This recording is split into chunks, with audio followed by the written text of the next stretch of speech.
The official opposition.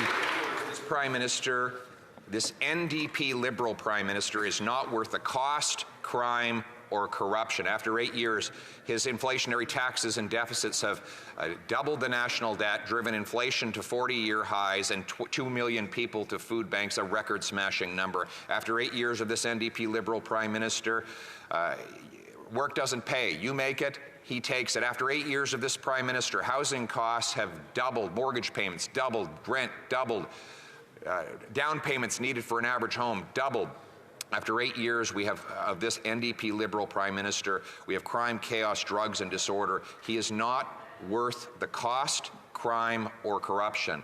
And nothing could be more emblematic of this waste than the Arrive Scam app, an app that was supposed to cost $80,000 but went to at least $60 million. What did the NDP do when they found out that the Prime Minister needed more money for his app? They voted that money.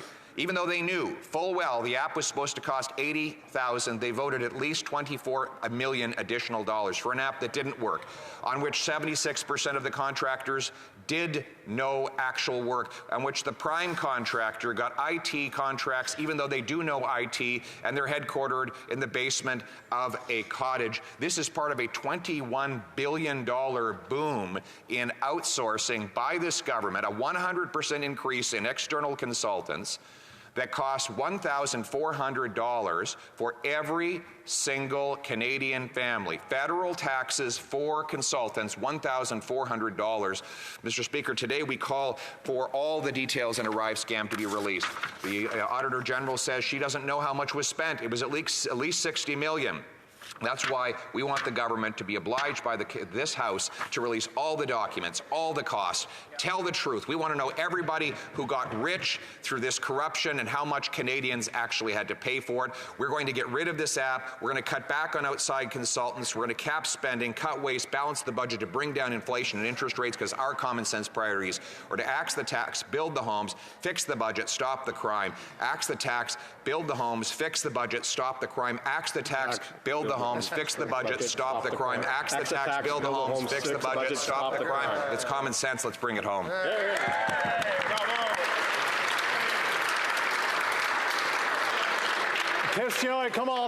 Questions and comments, the Honourable Member for Lac-Saint-Jean.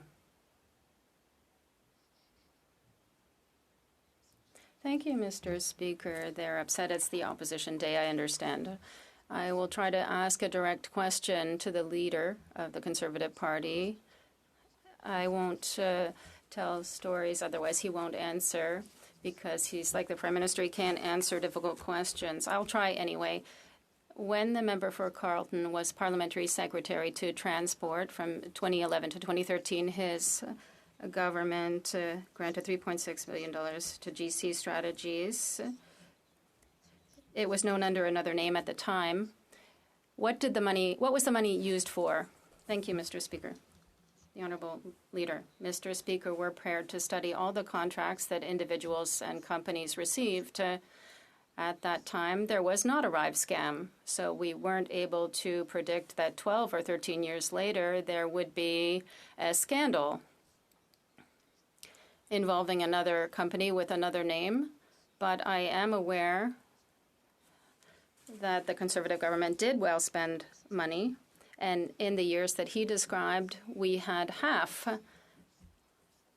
spent half the amount on external consultants. We spent less on bureaucracy, less on external consultants.